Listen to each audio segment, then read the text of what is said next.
It is the 200 level. Mike Carpenter live from Austin, Texas on St. Patrick's Day. Top of the morning to you, Illini fans. And I did go with an Irish-themed title for this, Luck of the Illini, because I have watched many a selection show. I think that speaks to how lucky I feel as an Illini fan. And often, though, with these selection shows, the seedings are unveiled, and you feel as if you got screwed. Now, I know a lot of schools probably feel that way, but it just feels like in my history as an Illini fan, there have been some unfortunate pairings that have uncovered themselves, and you have this immediate kind of gut reaction as an Illini fan thinking, well, did we kind of get screwed here? I got to be honest, the last 2 years, Illinois has not gotten screwed when it comes to NCAA tournament seedings, not in the least bit. They maintained a 6 seed despite the loss to Maryland by that margin on Friday, despite the really up and down nature, a lot of big losses in the last 6 weeks, and they didn't really get penalized that much for it. And then on top of that, they get to face the winner of a play-in game, so either 11 seed, whether that's Xavier or Texas. And if they get past that, then you play the weakest 3 seed, Kentucky, that is facing their own injury issues. So all that said, I think this is an extremely favorable draw for Illinois, and one that gives me a little bit of renewed hope that maybe they could do something in March for a team that a couple, 2-3 weeks ago, I didn't even really think about that. I was more concerned about kind of the future. And what I mean by that is what direction Brad Underwood would go this offseason and beyond, because there seem to be so many things broken after that Duke loss that my primary concern at that moment wasn't make a run in the NCAA tournament. My primary concern was what is sort of our MO going forward for Illinois basketball. Well, the good news is any single elimination tournament, truly anything can happen. I was talking to my buddy who I'm visiting here in Austin yesterday about this, and he was kind of recounting as a Michigan State fan all of the Michigan State runs, and they've had some random runs as like a 7 seed. And I told him Illinois has never really had that random run. We just don't. Last year as a 3 seed, you made the Elite 8. It did require you beating a 2 seed, but if I recall, Vegas probably had that game as a 2 3-point spread. So it was basically a pick 'em. And that was extremely high-quality win for Illinois. After beating Duquesne was like, hey, you got to the second weekend, good for you. There was a lot of validation in that Iowa State win, but not necessarily unexpected. You go back to the runs in my life. You have the Final Four in 2005. Well, they were 1 seed. They were expected to not just make the Final Four, but make the title game. It was UNC Illinois. That was like the given going into that tournament. You did it.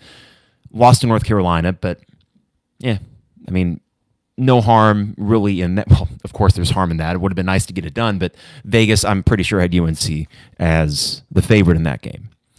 And then you have 89, which was before my time, but again, a 1 seed. You make the Final Four. Even in 2001, you make the Elite 8, 1 seed. You make the Sweet 16 in 2004. You were a 5 seed. I've never seen an Illinois team 6 or lower make a significant run in the tournament. And by significant, I think it's fair to say anything past the first weekend is significant. The importance of making a Sweet 16 is that no matter what happened the rest of the season before it, you can say objectively, it is an unqualified success. I mean, there's not going to be any debate about that. So for all the frustrations, and there have been many, and there have been valid reasons to be upset at points this year with the way that this team has performed, they make a Sweet 16, and all of a sudden it's another fine coaching job from Brad Underwood. And I don't say that tongue-in-cheek. I think it is very fair to point our fingers, and I've done this and will continue to do this, at things that I deem to be a lack of adjustments or a slowness in making those set adjustments within a game. I do think that is the bugaboo that I hope gets addressed this offseason now that you technically have 5 assistant spots. But before I get too deep into the weeds with the tournament itself, I do want to start with some context about Brad Underwood, who has been the topic on this podcast, but also, in fairness, the topic on Twitter and message boards and all of that, including after Friday's blowout loss to Maryland. There is a lot of frustration with Brad Underwood. I feel that sometimes too. Maybe less so against Maryland because that felt like just a good old-fashioned butt kicking that he could have made any adjustment in the world, and I don't know if it would have mattered necessarily in that game, that matchup that night. That was just an Illinois team that had their head up their butt. So if you want to criticize him for not having them mentally ready, and he kind of took accountability for that, I think that's fair. But I do want to start this podcast by saying this has been a very good era of Illini basketball. And he has been a very good coach that technically, if you throw COVID out the window, has made his 6th straight NCAA tournament. And not on a single one of those were you sweating it out when the brackets were unveiled. Even for the COVID year. At worst, you would have been a 7 seed. After beating Iowa and having kind of a late season resurgence when Iowa came back, there was probably talk about maybe even a 6. You have had nothing but single-digit seeds. As high as 1, as low as 8. Was that the lowest, or 9 against Arkansas? You weren't sweating these out. I remember distinctly the later Weber years and the John Gross years where you would get to Selection Sunday and more often than not feel like you were behind the 8 ball, and that if your name was to get called, it wasn't going to be particularly attractive. It was going to be in a rough spot, like an 8-9, like think of the 2010-11 Illini. I think that's right. Well, it was Dimitri McCamey, his senior year, I'm pretty sure, with Mike Tisdale and Mike Davis and a young Jeremy Richmond, DJ Richardson, Brandon Paul. They beat UNLV in the first round, and then they lost promptly to Kansas in the second round. Why? Well, because they got an 8-9 draw, and then they faced a 1 seed in the second round. It was about what you expected. So even when you did make the tournament, there wasn't a whole lot of optimism for you making a run. And that was if you made the tournament. What Brad Underwood has done, I think it needs to be said, is remarkable in some aspects. When you consider the fact that what he inherited was a program that was not consistently making tournaments. And if there's one thing that we could hang our hat on, dating back to Lou Henson, this was a program that made NCAA tournaments. This was essentially a top 25 caliber program. We would see that if we looked at all-time wins in college basketball. Illinois is in the top 20. You're in a state flush with talent. You are in a conference where within that pecking order of the conference, you're in the top half. And that's inarguable. But we weren't performing like that. And what he has done is not only reinstill some of that success, but in some ways even bettered it. And I know, and I feel like so many people, the frustrations when it feels as if when things get bad, do they really have to get that bad? The losses this year sometimes could be more than perplexing, but just outright frustrating because you were getting just pummeled on the court. And injuries, illness aside, you weren't even really fighting. You know, Pizza Hut parking lot, you were not. Yet, it's a pretty nice place to be when you can criticize singular aspects of a program, but acknowledge that the whole of it is pretty damn good.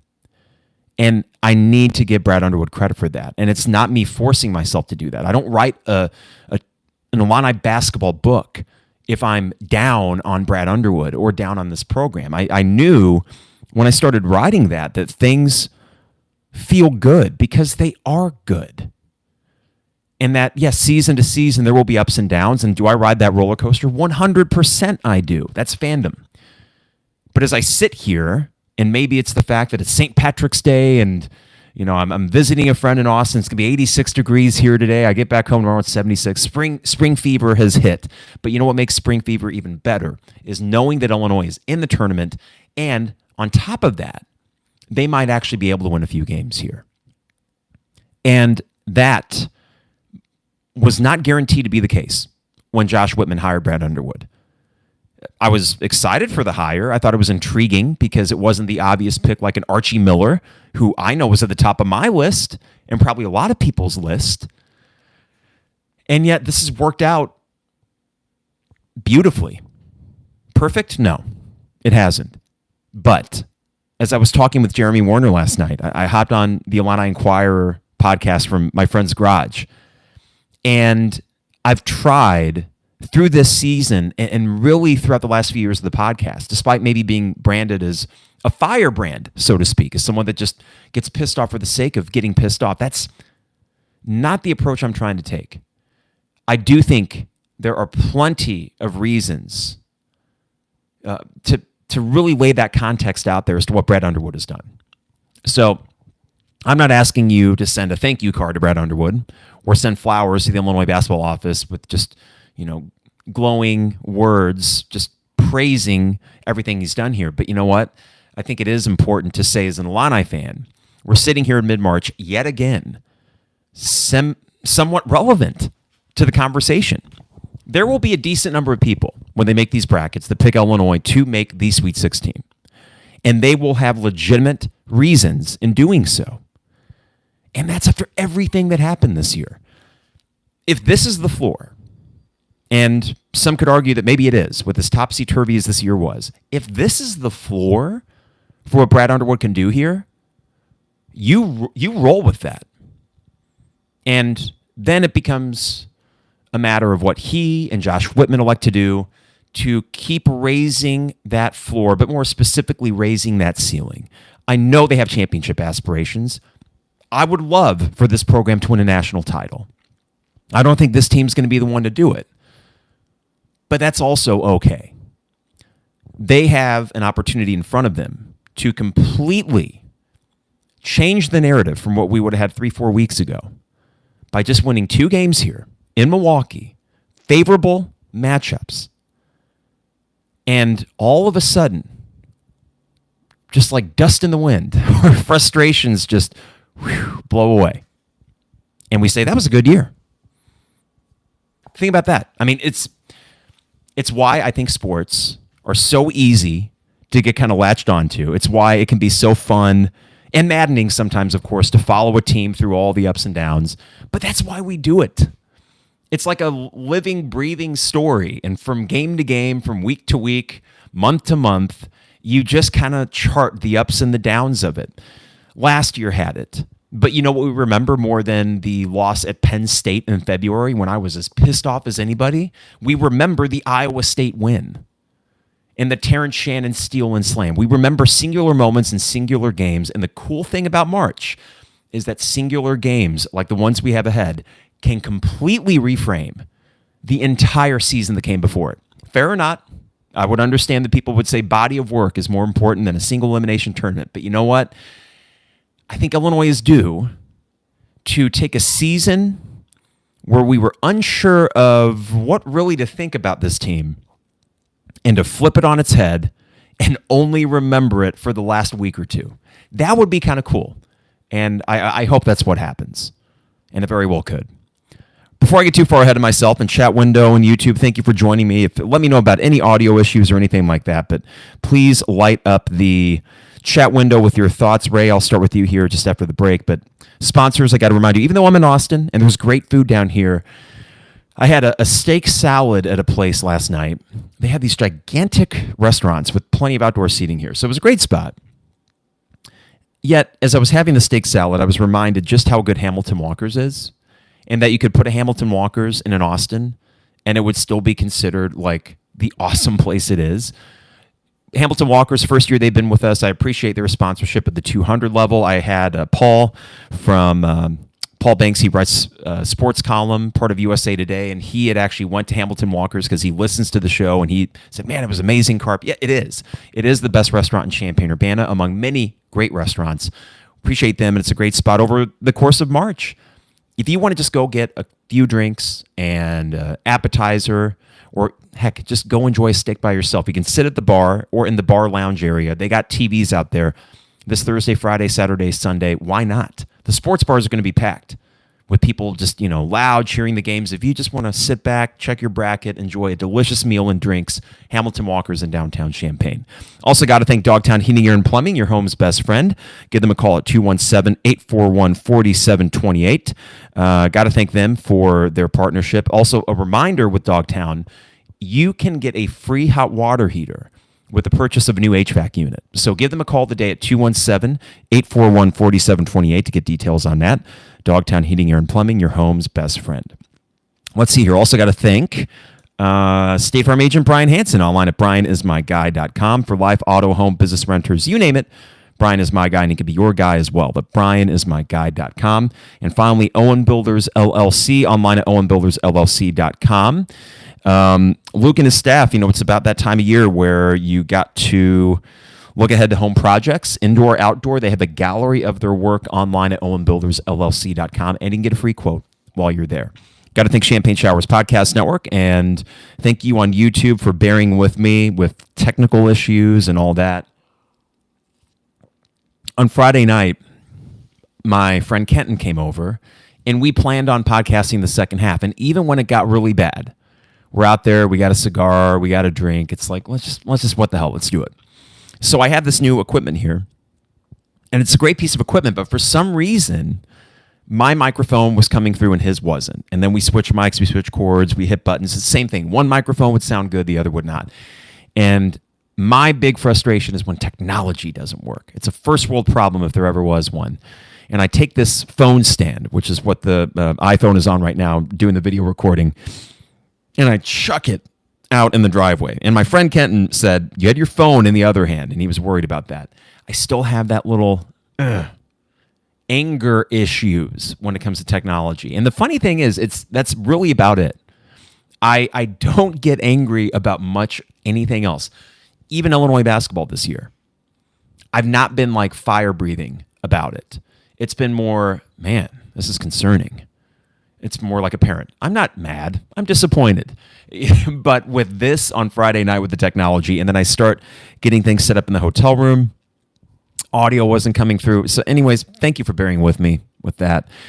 I know what I will do on Friday because it'll be me, it'll be Kenton, my buddy Andrew, who joined us for the Braggin' Rights Garage Pod in 2023 when Terrence and those guys just smoked Missouri. And we'll have the whole crew, a peanut gallery in the garage, 8:45 tip-off on a Friday night. I love it for a variety of reasons. Of course, being able to have more people over. I like this team better in prime time when they can get a whole day's routine under their feet. I think that there's something mentally lacking about this team sometimes. So any variables that you can take out of it, the better. 11 a.m. tip-off against a Xavier or Texas team that already won a game. I don't feel great about that. But instead, you get Kevin Harlan on the call, so one of CBS's very best, on CBS, 8:45 tip, primetime Friday night. What did we do to deserve this? I don't know. But you know what? The TV pairings and the schedules and all that would tell you that Illinois is a draw. They bring eyes to the TV screen, and that they thought it was worthy enough to be the final game in that site, Milwaukee, on Friday night. That's pretty cool. So, to give you a little bit of context as to Selection Sunday, it's kind of funny to think about the last six of them. I remember distinctly, I was talking about Brad Underwood and the success that he's had here. And back in 2020, after Illinois beat Iowa, my wife and I were getting ready to, the following weekend, head to Memphis and then New Orleans. So in my mind, I was already kind of putting together, how am I going to do a podcast about the selection show when we're in Memphis?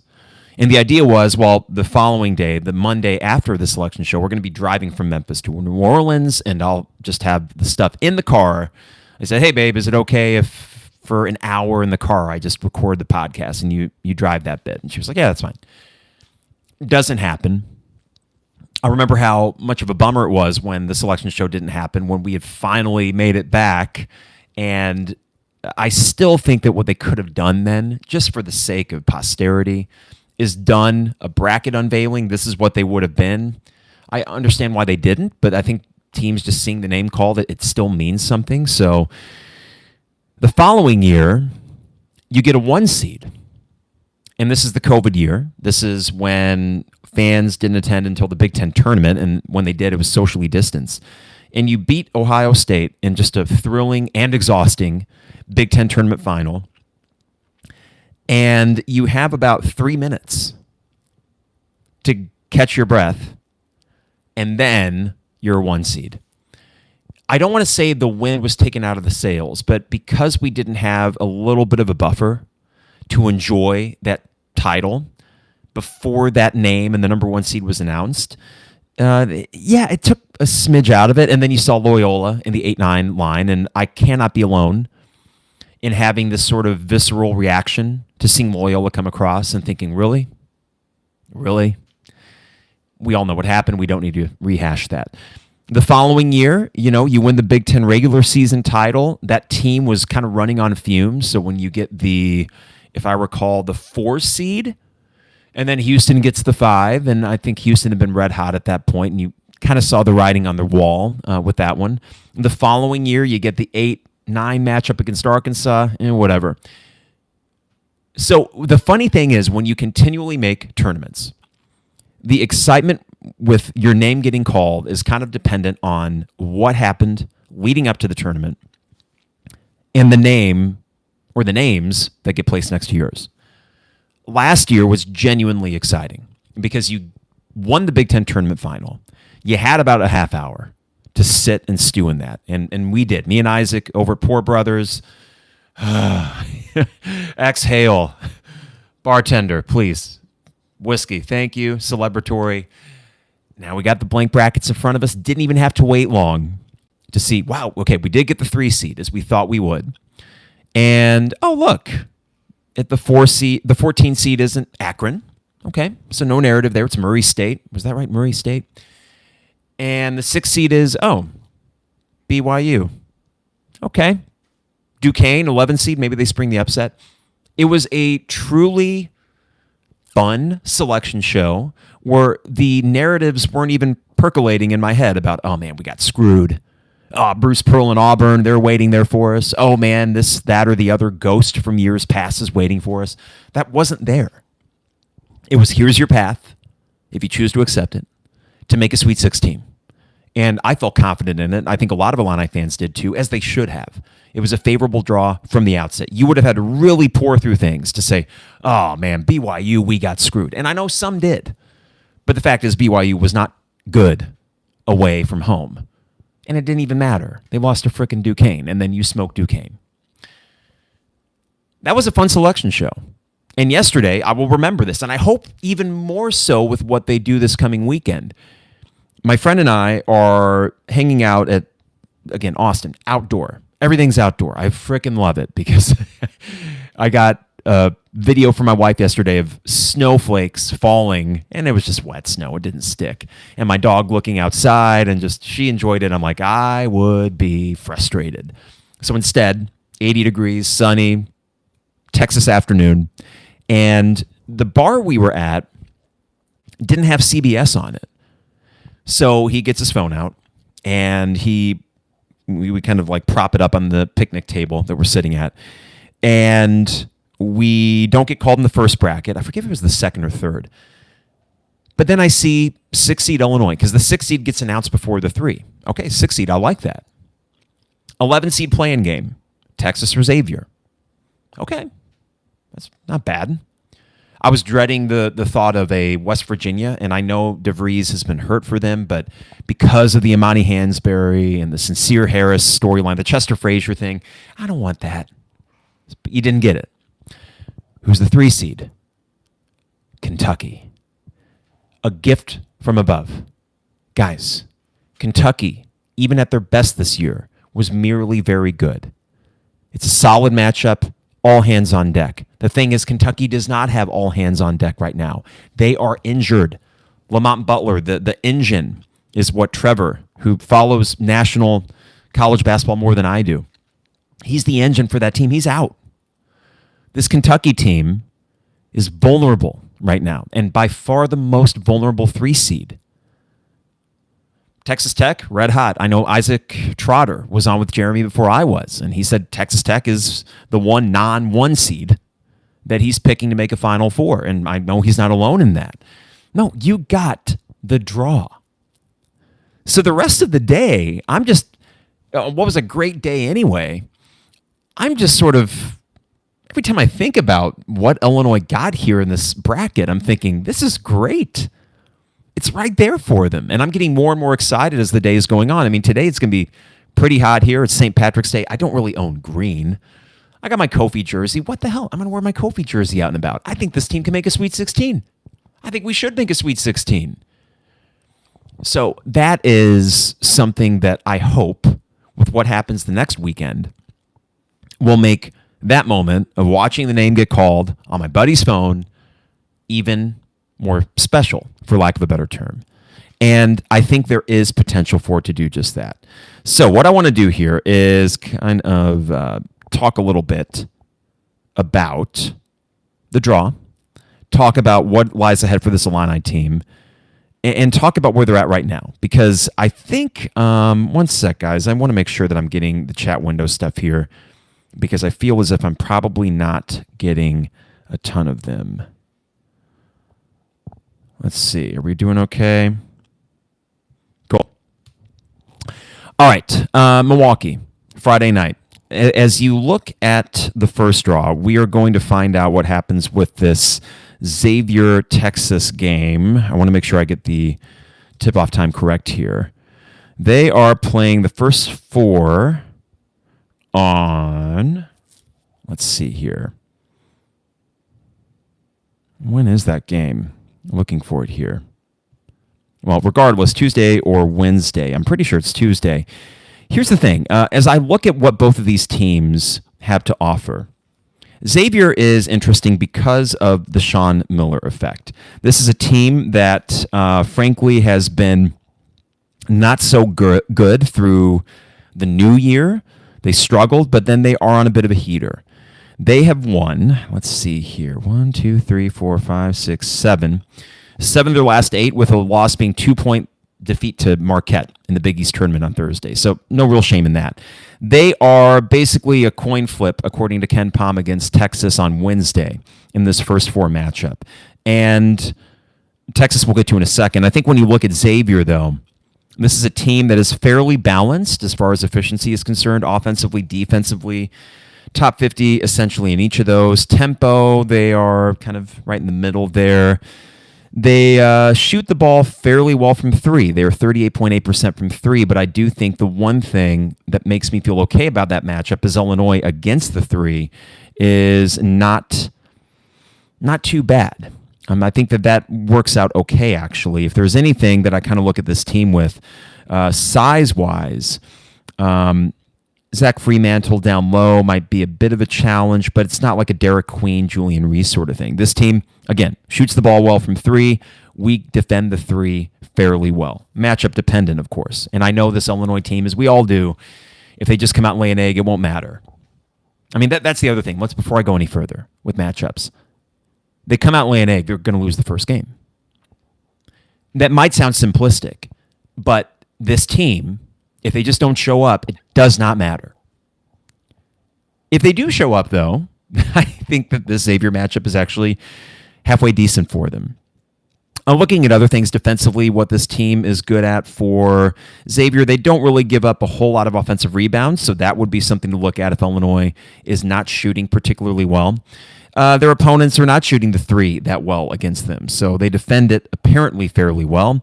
2-point field goal percentage, they're right in the middle of the pack there. They don't block that many shots, and steals, though, they actually do turn the opposing teams over a decent amount. KJ, we're looking at you. This is it, buddy. It's been a weird 5-6 weeks. Come on. I had that conversation with Jeremy last night about KJ and what's been so vexing about him. Uber talented guy, but he's got Curbelloitis. And not the good Curbelloitis, where we saw Curbello for February, March of 2021 looking really good, harnessing that playmaking creativity side of him and not turning the ball over too much. KJ's just been too reckless with it. And we know that. He's super talented. He's fun to watch. He's maddening to watch. On that spectrum between fun and maddening, just work a little bit more towards fun. Don't drive us too nuts in these games. Please don't be the reason or a primary reason why this team loses. Xavier, though, all things considered, they're a balanced team. They're playing well right now. That is by no means a gimme. They finished the year 43rd on KenPom. Illinois finished the year, by the way, just to give you kind of a compare and contrast there. Illinois finished 20th with number 15 offense and number 41 defense. And here's the thing. I mean, I know the Maryland game didn't go well, but Illinois' offense, when they get rolling, is hard for teams to stop. If you want to just do a comparative check here, Michigan, that goes on to win the Big Ten tournament, has the 14th rated defense. And look at what you did to them. So this team, regardless of the defense they're playing, can get rolling. I do think that Xavier is a matchup Illinois can win. The other possibility here is Texas. Now, this is like that Spider-Man meme. The three Spider-Men looking at each other. No, I'm Spider-Man. You're Spider-Man. Xavier's 43rd in KenPom. Texas is 44th. They are a whisker away from each other. That's why it's a pick'em game. And probably when it comes to Vegas, the spread, if it's not already out there, will be like a point and a half. It might even be a true pick'em because they often do go with what KenPom would say. Texas on the year, they have a true stud in Trey Johnson. Lottery pick. Probably will get drafted ahead of Casper. So we had that conversation last night with Jeremy, and I said, hey, in the first couple games, Casper is going to be the highest pick guy out there, and Will's probably number 2. Not if you play Trey in this Texas team. With Texas, though, they are not playing great ball. I don't know if they've been playing great ball all year. They're 19-15. But really, that is not that different from you. It's only the difference of a couple games, right? They lost to Tennessee on Friday in the Big 12 tournament. They did beat Texas A&M in double overtime before that. They beat Vanderbilt before that. So that's not bad. But then you kind of go back on their conference slate here. Just very inconsistent team. Very inconsistent team. The things that they do well, looking at it, they do shoot the three well, so about 36%. They are the 37th offense and the 57th defense, so kind of like Xavier. They're balanced. They aren't great at anything. They aren't elite at anything for sure, but they're balanced. Tempo-wise, right in the middle. You look at this here, turnover percentage. They don't turn the ball over that much. They also don't turn their opponents over that much. Free throws attempted, they're pretty good at that, so they get to the line. Their offensive metrics look pretty good here. I think this is where it really intrigues me. Defensively, they give up a lot of free throws, which tells me, do they foul more often? And can you penetrate against them and a Kylan and a KJ and a Trey draw a bunch of fouls? If that is a possible path for beating Texas, I'm all for it, because what I think this Illinois team did against everyone not named Maryland in the last 3 weeks of the season is they went on the attack offensively. And if that's, and I hope it is, the MO going into this tournament, Texas might be ripe for the picking there. So that's one thing that stands out to me, is that the free throws attempted by opposing teams, Texas is all the way down at 320. They allow entirely too many free throws to be shot by their opponents. Maybe they just don't keep their guys in front of them. Maybe they play defense with their hands more than their feet. Whatever it is, teams are getting to the line. And that would be an area that you could exploit. So, again, a team not without talent.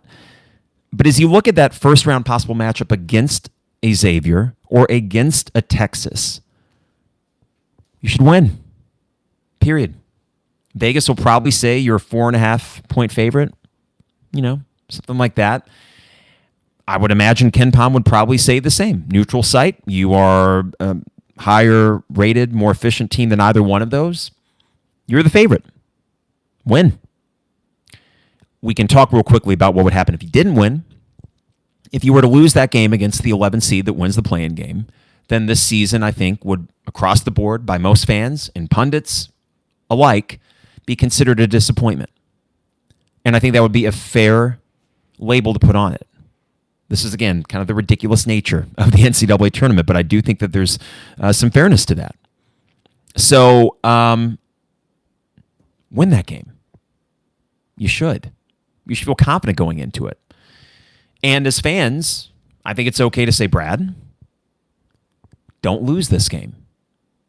Give yourself a chance against Kentucky. Now, we say Kentucky. I wanted to have some fun here and see, just look at a Kentucky and Troy. Is there any possibility there that Troy gets a win? I mean, Ken Pom has this as a 12-point win for Kentucky.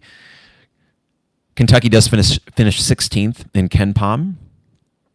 They've been playing decently. I mean, they beat Missouri at Missouri on March 8th, so just last weekend. They beat Oklahoma by 1 in the first game of the SEC tournament, but then they got shellacked by Alabama in the semifinals, or would that be quarterfinals of the SEC tournament, 99-70. And then Alabama promptly got shellacked by Florida. What a conference. Also, if you want to take solace in the fact that good teams are still losing by 20, 30 points, not named Illinois, you can do that. Maybe that speaks a little bit to just the NIL portal nature of college basketball. There's just a lack of consistency across the board. I don't think that excuses a 43-point loss to Duke, as good as Duke is. I don't think that excuses how lifeless you were against Maryland in parts of that game. But we are seeing these things snowball on other teams. And when I look at Kentucky, I think they're very similar to you in that there are not a lot of games other than at Tennessee and home against Tennessee. Good matchup, I suppose, where you could point at their wins and say they beat a certifiable 1, 2, 3 seed. They lost to Alabama both times. They have some kind of troubling losses against, they got kind of pantsed at Mississippi. They lost at home to Arkansas. Oh, man, Vanderbilt away, Georgia away. Ohio State by 20, and that was back in December, but nonetheless, what the heck? And then the Alabama game, is that a fresh enough bad taste in their mouths? Well, the same could be said for Illinois, losing to Maryland by 20-some in their conference tournament. I wanted to look at Troy and just see what they do well before I focus back on Kentucky. Like, is there a chance that if you were to win, and we'll know this on Friday, if Troy sprung an upset or not, by the time our game tips off, is there a chance that Troy could spring the upset? Now, Troy does not shoot the three well at all. They are towards the very bottom in the NCAA in three-point shooting. They are good from two. They are decent on defense, and they keep their opponents to a pretty low effective field goal percentage, so that's good. They turn their opponents over, which maybe that's something with Lamont Butler being out for Kentucky, and they don't allow many free throws by their opponents.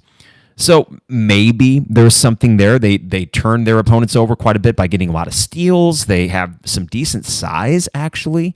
Well, let me take that back. They don't have decent size, but they do block a lot of shots, surprisingly. And, it's probably a long shot. But will Troy be the upset pick in some brackets? Yeah, probably so, because of where Kentucky is at with their injuries. So, as we look at this Kentucky team, I want to make sure, because it's not just Lamont Butler that is hurt for them. And man, you look at these names here, it's kind of funny, like Kobe Brea from Dayton. And he's still healthy. He was a name that was getting bandied about for Illinois, I know, and that did not actually come to pass. Is it Colin Chandler that got hurt here? No, he played.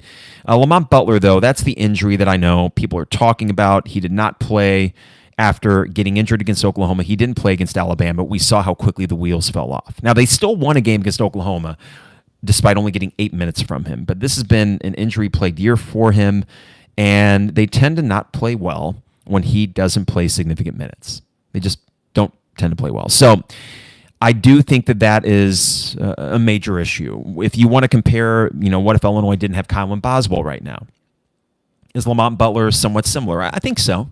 I think it's fair to say that, he's an undersized but veteran presence in the backcourt, and that does mean something for a team that, other than that, plays, Travis Perry.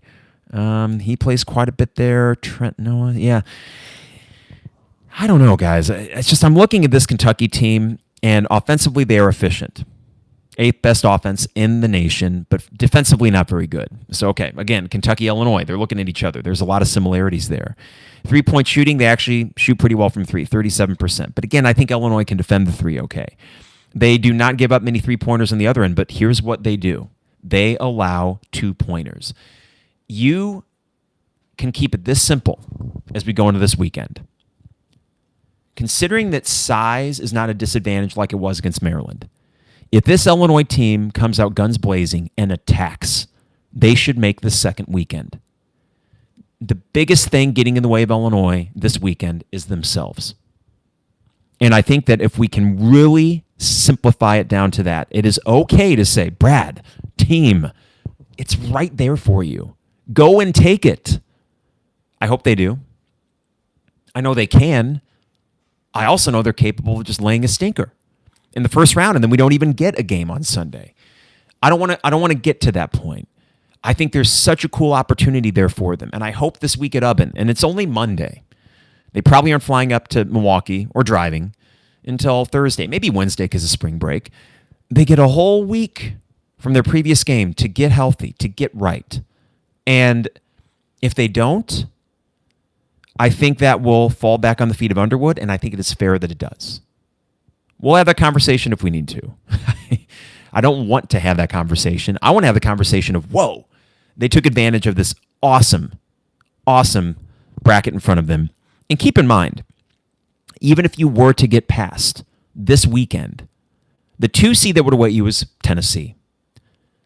You've already seen them.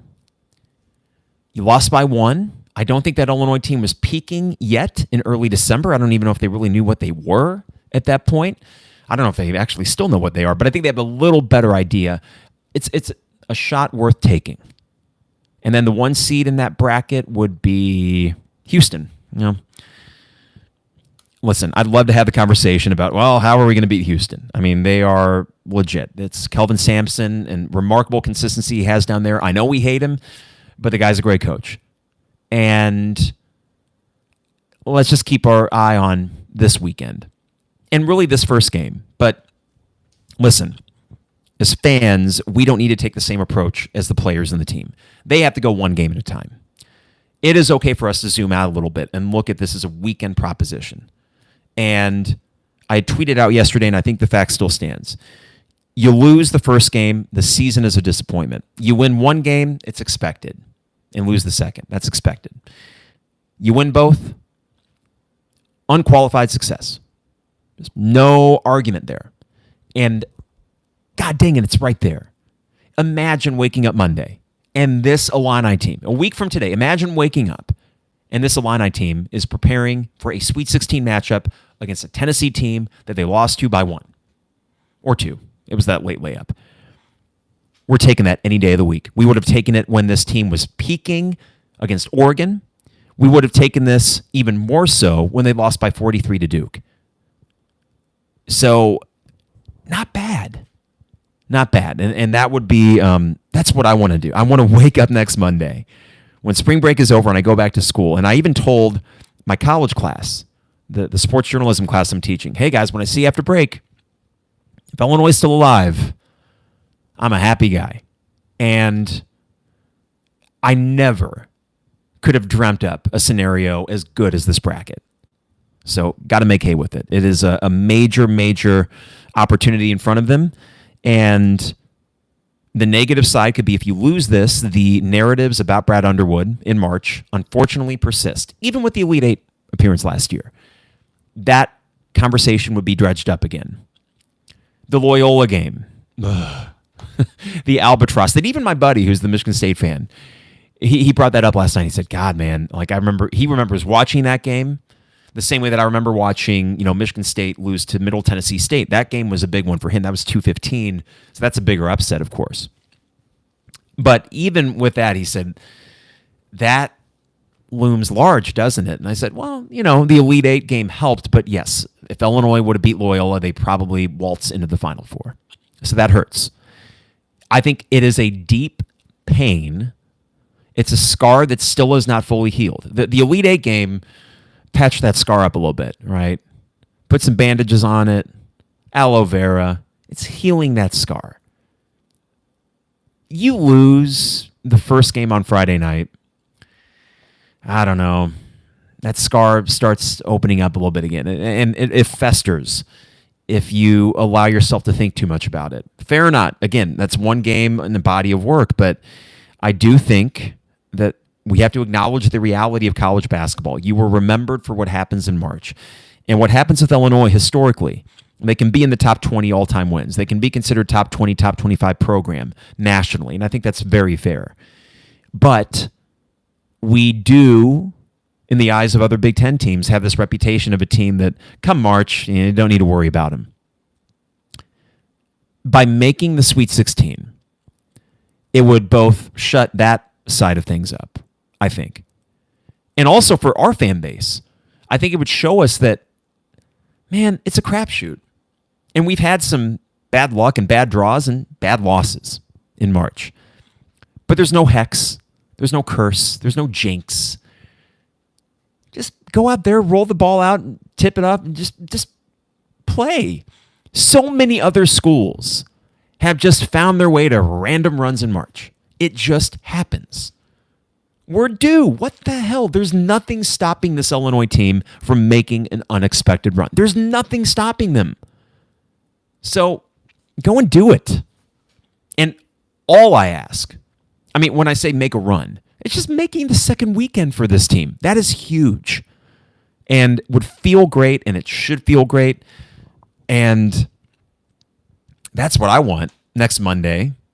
I mean, here's the deal. If they win Friday, we're probably talking a Sunday evening game. All right, get back in the garage pod part due. And I want, as I lay my head down on Sunday night, to be thinking, damn, they're in the Sweet 16 for the second year in a row. I think nationally that does a lot for your image. I think for Brad Underwood, that would be validating despite all of this. Hey, we took our lumps. I still made the Sweet 16.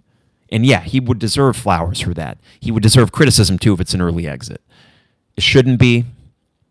It's up to them. And one more thing before I get to a few of the comments here in the YouTube feed. The KJ Will Riley element here. Guys that are going pro, guys are going to be first-round picks. I understand during the Maryland game, you could go on a message board or something or Twitter and see people saying, well, KJ checked out. I was annoyed with KJ. I don't think he's mentally checked out because of the draft. Jeremy made a good point as we talked last night that for these guys, they can improve their draft stock. The lights are brightest here. KJ is still going to be a lottery pick. He could go out there, he could take a poop on the floor, and he's still going to be a lottery pick because potential. Will Riley, he's a first-round pick at the moment. He could play his way in the lottery. He could have that kind of March and play his way into the lottery and make probably a few more $1,000,000. And I know KJ's not going to poop on the floor, God willing, but he could improve his stock too or he could hurt it. I mean, the thing is, ultimately, a few draft positions, does that make or break someone's professional career? Not necessarily. I do think innately, though, these guys are competitors. You'd have to be to get to this level. Yes, they're immensely skilled, but you don't get to this point without having some true competition, coursing through your veins. Just a competitive spirit. That's why these guys are at the level they're at. And maybe it's not always turned on the way that you would like it to be. But I got to think for guys that have those NBA aspirations, this environment on Friday, and then you hope on Sunday as well. This is it, boys. Your table is ready. And it is kind of exciting to just say, well, let's see how these NBA dudes respond to this. And I would side with Jeremy that I think there is actually more to play for these guys than our cynical sides would maybe admit. They have draft position to play for. They got pride to play for. They want to look like NBA studs. I mean, that's got to be in there, right? Well, you have an opportunity this weekend on CBS, more eyes probably on your games than the ones on True TV or whatever, to do just that. So go do it. And I'm not going to say I think they can. I know they can. I just don't know if they'll do it this weekend. Will, I'm less concerned about. Before I get to the YouTube comments, I guess I should probably make a prediction just for the fun of it. I think Xavier is going to beat Texas. They've been playing better ball. I think that you beat Xavier, if you want to say escape. I think that is what you end up doing. And it might be tenuous. But I like that matchup for Illinois. I would like Texas as well, but they do have that dude in Trey Johnson, and we've seen guys just key off on Illinois. So I think you get past Xavier on Friday night. This is unbelievable that I'm doing this. Like a fool. Am I bamboozling myself? I think you beat Kentucky. I just think you do. I saw that name, and I just thought, yep. Look at you guys. Look at how lucky we got here. Luck of the Illini, baby. I think you beat Kentucky. The Lamont Butler thing, I don't want to sleep on. He's a senior. He's the engine for those that watch that team. And I don't want to take too much of a 30-point loss to Alabama because we just did what we did against Maryland. But you do wonder, going into this tournament, can they find a completely, not new identity, but can they pivot without their point guard, their facilitator, who has had injury issues this year? And when he's been out, they've struggled. You just look, loss. Oh, they got a close win there, loss. He's missed multiple games this year, and it hasn't gone well for them. They are a different team. They are not the 16th best team in the country when he's not playing. It cannot get more favorable than that. There will be plenty of Kentucky fans, of course, because they're everywhere and they travel. But Milwaukee, worst case, it should be 50-50 proposition in terms of the fans that are there. So go do it. Get it done. It's right there for them. And I think they do. After all this, no, I've never called for Brad Underwood to be fired. Yes, I've been frustrated with many things this year. You're somehow in this position, thanks to quality wins, thanks to a tough schedule that overcame big, bad losses. You are inconsistent. You are maddening, pull your hair out, frustrating sometimes, and yet here you are. Go do it. I think they do. I don't know if I'm nuts. Maybe this is the fanboy coming out in me, but... Okay, so Pope did say Butler will play. That'll be interesting, Jacob, because even if he does, what's the effectiveness of him? But we shall see. All right, from Ray. Out of all the snubs and underseedings, Illinois might have the most favorable draw of any team, all things considered. Number 22 overall, second, 6th seed overall, playing 2 bubble teams, and the potential for an injured Kentucky team in Milwaukee. That's just it, Ray. That's my thoughts on it, too. From Peter, I like playing the winner of the playing game. Less time for the opponent to game plan. For us, Underwood has issues when teams throw something new at us. That's true, Peter. There is a record, I think teams that win the play-in game are something like 18-17. So, not bad. In the next game, they're 18-17. A couple teams inflate that. UCLA made a national title game after that. And VCU made a Final Four after winning a playing game.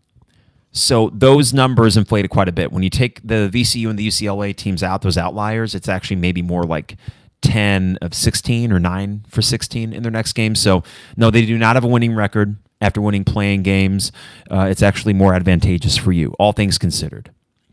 From Jay, KJ hasn't been the same since the injury. Also, one of these playing winners seems to make the Sweet 16 a lot. Jay, it's less than you'd think. But the ones that have, of course, made an impression, and you think, well, look out. I get it too. I mean, when I saw we're playing the winner of a playing game, I thought, well, they're going to have they're going to be rolling. We're going to be off a week off. Keep in mind, though, this Illini team did better down the stretch when they had longer stretches off. The 3-game winning streak. Iowa, you beat after Duke. Okay. Then you get an entire 5 days off before you play at Michigan. Went pretty well. Then you get 6 days off before you play Purdue. Went pretty well. At least he had the late bump. I thought Illinois played fine that game, but the 2-man game with Purdue was killing you. So I think this team is actually one of those where the longer time they have off, the better. Now, that might not bode well if they make it to Sunday, but we shall see. And Jacob said, Pope said Butler will play.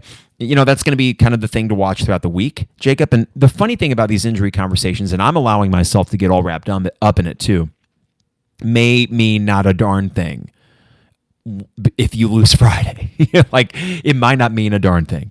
From Czar, it really would be impressive if this team makes the Sweet 16. I would call it a great season. From Seth, Sean Miller has made more second weekends than Brad has tournament wins. Is that true, Seth? I mean, Sean Miller has a lot of March success. I don't think, has made a Final Four, so that's his bugaboo.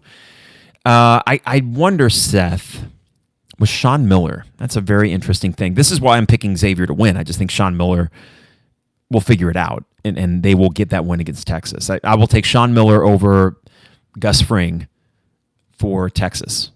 I know he's not Gus Fring, but he looks like him, their coach. So that's an interesting note there. And then I gotta see Kentucky injury update. Let's see what they say here with that. Yeah, he said 2 days he will play for Kentucky, not against Alabama. They say he'll play in the NCAA tournament. Yeah. What was it exactly? Darion Reed. Let's see, injury update. I'm trying to think here. That's something that we'll look throughout the week. But for Lamont Butler and the nature of that injury, it's really a question of, okay, he might play, but is he going to be as effective? Would it be something where I do think a less than 100% Lamont Butler, you put a Colin Boswell on him, who actually has an inch or so height-wise and has the body, I think, to slow him down a little bit. That'll be, yeah, we'll see. Either way, guys, it's right there for him. Do they have to do it? No, they don't have to. I think they should. Enough. Go play to your capability. Win 2 games. 2. That's it. You've beaten better teams than this Kentucky team as they're presently constructed this year. Wisconsin is better than this Wisconsin. Wisconsin's better than this Kentucky team. Right now, and when you played them. Back in December. I think more complete, okay? I think that Purdue, that's arguable. Maybe less so. I don't know. Michigan, the way they weren't playing great when you played them, but you smoked them. I'm just saying this team, God, it's right there. You know, this is why it's after all this 4.5 month crazy season, I'm still in show me mode. Show me you can do this. Or more to the point, show me you can do it consistently. And why the hell not? I know why not. We've seen why not sometimes with this team, but I think it's just right there for him matchup-wise. And there might be something, the other part of this, the mental aspect of it that I'm interested in. You get that week off. You get a week together as a team to prepare and practice for this. And is that going to prove advantageous? Is it going to be a reset button that this team kind of sorely needed after a tumultuous regular season that still resulted in a 6th seed in the tournament? I think there could be something to that. I hope there's something to that. So here's what we're going to do. It is Monday. On Friday, we will be live in the garage. I cannot wait for that. And I hope we're there Sunday too. I would like to make the garage a spot for more than one game, for more than 2 even. And there's an opportunity to do so. I hope you join us on Friday. We'll be live on YouTube. I will make sure all the technology is working well in advance, so we won't have any issues with that. And I hope we can have some March memories like we did last year, because that's the stuff that you file away in the memory bank, and you can always go back to it. It always feels good. And this team, despite everything, would have a pretty cool legacy if they can just get 2 wins. 2. All of a sudden, our perception of the entire season that came before it changes.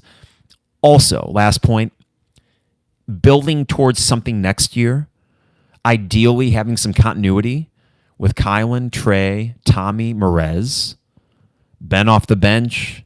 I like Jake Davis at DGL. I think the writing seems to be on the wall with that.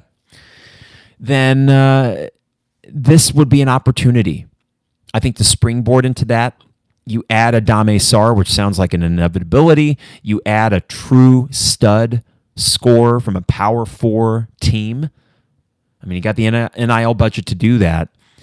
And then take your shot again next year with an older team that's been through things and won a couple games in the tournament. That, I think, would go a long way in informing how we feel about this offseason ahead. So it all kind of goes together. It's not just this weekend. It informs how we think about this team and how we think about the offseason ahead. And I know that's mostly the case with March. It just seems a little bit more heightened after everything that's happened so far this year. All right, Jacob said he'll try to text in from the game into the podcast. Please do, Jacob. Would love to get some real-time updates from Milwaukee, which is Algonquin for the good land. All right, got to get out of here and enjoy my St. Patrick's Day in Austin. Thank you guys for tuning in on YouTube on this Monday morning, and we'll see you Friday evening on the Garage Pod. If you could do me a favor and hit the thumbs up on your way out. Thank you for dealing with all the tech issues and all that. I think we got it. Fingers crossed. But before I get out of here, a quick reminder, Hamilton Walkers in downtown Champaign, steak, seafood, and spirits. Also got to thank Dogtown Heating, Air, and Plumbing, your home's best friend, at 217-841-4728. Free water heater with the purchase of an HVAC system from Dogtown Heating, Air, and Plumbing. Also, State Farm agent Brian Hansen, online at brianismyguy.com for life, auto, home, business, renters, you name it. Brian is my guy, and he can be your guy as well at brianismyguy.com. And finally, got to thank Owen Builders LLC, online at owenbuildersllc.com. Check out a gallery of their work and get a free quote while you're at it at owenbuildersllc.com. All right, everybody, have a good rest of your St. Patrick's Day. Enjoy whatever the weather. I mean, I'm looking out at sunny skies. It's already 70 degrees here. Enjoy whatever the weather may be. And understand, hey, Central Illinois folks, it's going to be on Friday like 60, sunny. It's going to be spring-like. Garage is going to be ready to go wherever you're watching the game. I'm sure you're making your plans for it. Let's win a couple. It's right there. Go do it. And how good would that feel? We'll see you later this week, everybody. It is the 200 level.